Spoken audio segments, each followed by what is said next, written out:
That's what I'm saying. Amen. Miss Betty, you already knew who that was, didn't you? Yeah, I did. Oh, Charlie Pride. All right, let's go. One more. We're going to close. Amen. I love y'all. Thank you for listening to me. Help you. I hope I helped you. Yeah, no, fat a little bit. 3 and 9. All right. What is it? Colossians chapter 3 and verse 19. I'm sorry, 3 and 19. 3 and 19. Husbands, love your wives and be not bitter against them. You want a happy home? If you'll love one another, don't be bitter against one another. You know, the thing about it, divorce courts are filled with people, come on, Sister Sandy, who are filled with people who, I never understood this. You're married 30-something years, 40 years, and all of a sudden they say, I don't love you anymore. And it's over. I never understood that. I don't understand that. I still don't. How can you love somebody so much, so very much? And I know time and pressure and things happen, but if you care before God, He takes care of them all. He does. And they'll be married 30, 33, 34, 35, 36, 40 years, and they'll look at one another and say, you know what? I just don't love you anymore. And I don't understand that, because all the time that's been invested and all the things that you invest into a marriage, a good marriage, how can you just stop loving somebody? I can't. I don't understand that. And so, matter of fact, every year that goes by, you shouldn't grow apart. You should grow together. You should become more in love. Because as the kids get older, it's party time then. Amen. All you with little kids, the honeymoon was there, you had the kids, and now it's kids, soccer school, graduation, blah, blah. But hang on, them kids are going to grow up, and they're going to get out. Buddy, honeymoon starts again, amen?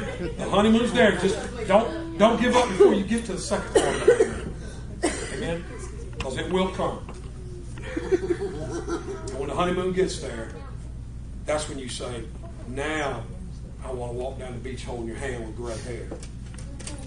And when holding her hand means more than anything. Or when you kiss her in the morning and say, honey, I just want to tell you I love you. And I thank God for you. That means more than anything, because now you're in a lifetime. So you should grow together, not apart. Amen?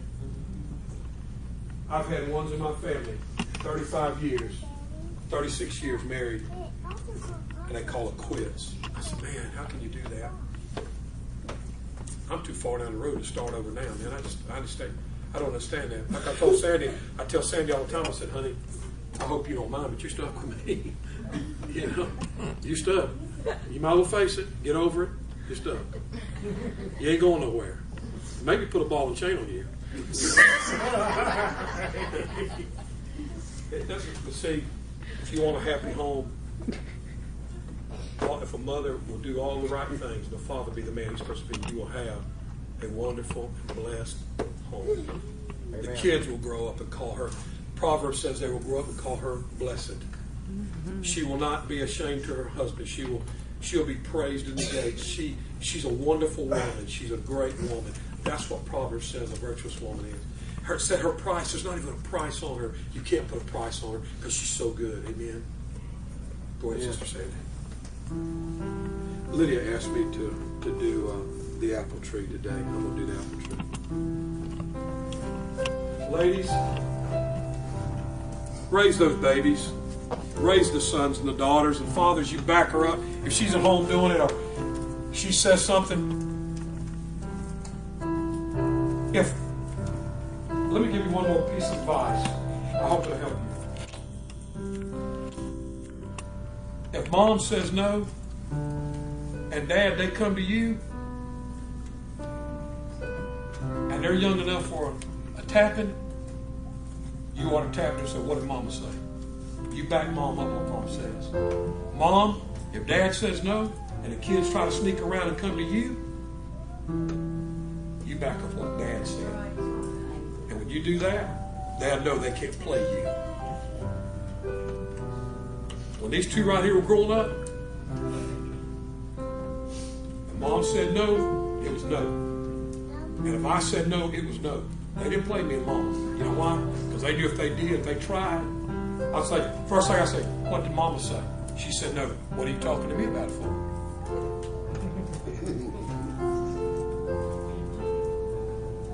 And once they already said it, it's too late. They're going to go ahead and get this. I'd go ahead and trim them on up because no. You don't do that. You're gonna be taught that you don't do that. And it didn't happen about one time. That's about it. See, when you do that, you will also grow stronger because you're backing one another in your decisions. You're loving one another. Amen. I understand now. My daughter asked me to do this. It's called Apple Tree. If you've never heard it, it's a little song story. If you're sitting here this morning and you don't know Christ as Savior, or maybe you do, and maybe you're backslid on God, and the devil has been working on you in your home and telling you God doesn't love you anymore. God doesn't want you anymore. Look what you've done. He can't never forgive you. This is a song for you. Amen.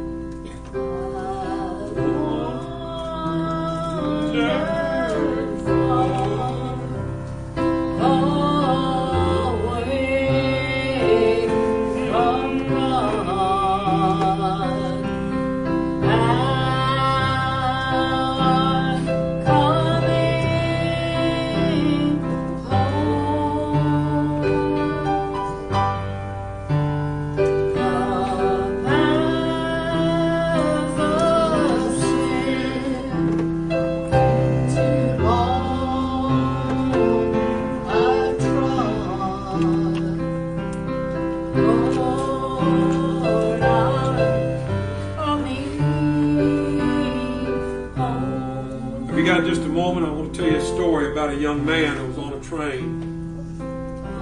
This old preacher had just gotten out of revival. He boarded his train, and the only seat on this train was next to a young man. He asked the young man, "Can I sit down?" He said, "Sure, go ahead." And him and the young man began to talk, and he asked the young man, he said, "Where are you headed, son?" He said, "I'm on this old train heading home."